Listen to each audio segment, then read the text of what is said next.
a big mistake that I've made, and I don't know if it's how big it is, but these are super weather treated, and I just assumed that I could just leave them out. Although I did cover them up over the winter, they became warped.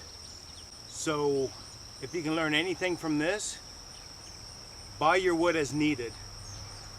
If it's going to cost you to have it delivered, I don't know, usually someone out here doing a tiny house, you know, most of the time you have a truck or some way to haul, and that will save you a small fortune.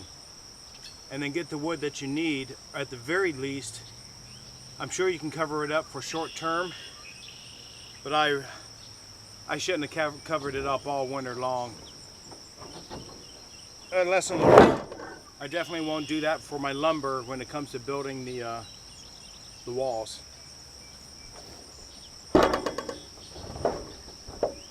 Well, this can't be right. This is way off. This is about 2 inches, 2.5 inches too long. Unless this is seriously warped. No, it's not.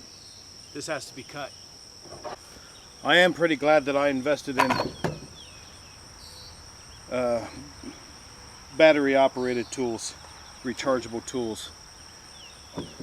That's a must for out here where there's no electricity. You don't have to run your generator 24/7.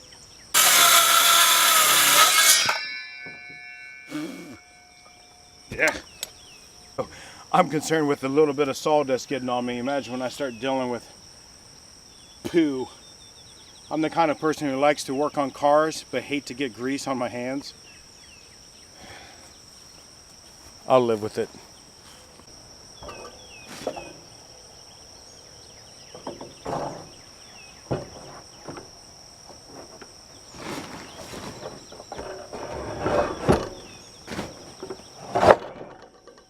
Oh. See, one nail. I think that's a good idea.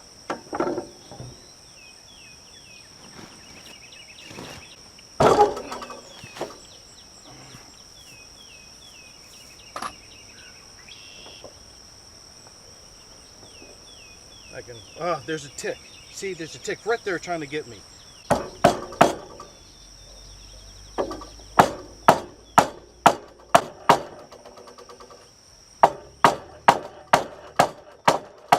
I'm coming across an issue.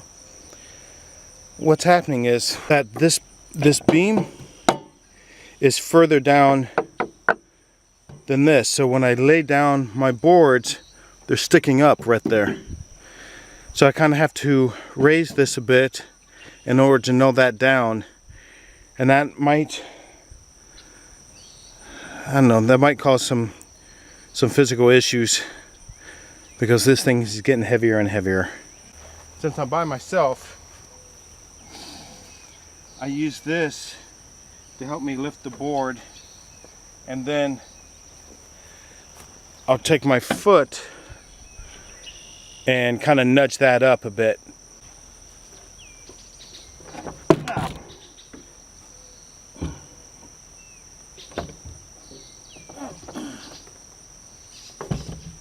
There. Now it's level here, it's level there. I'll nail that in.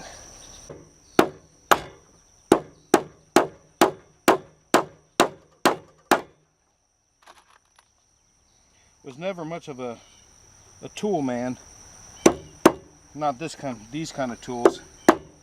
So after doing this, I'm going to put a few braces across there, and then nail those braces in, and then I'm going to have to get started on the hardware cloth underneath, because at times I might still have to lift the frame to pull the hardware cloth underneath these beams.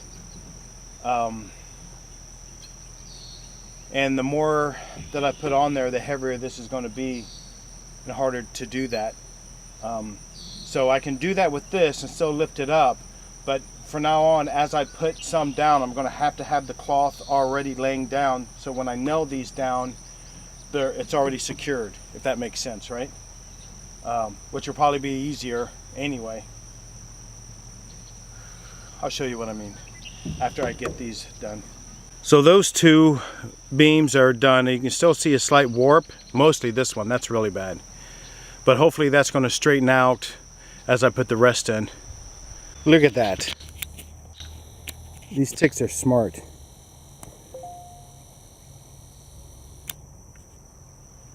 I don't know if that'll come in, but you can see it moving. It's waiting for me.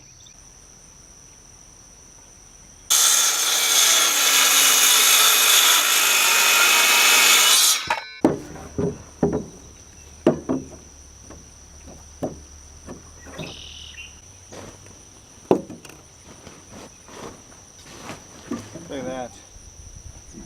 There's so much space. There's like an inch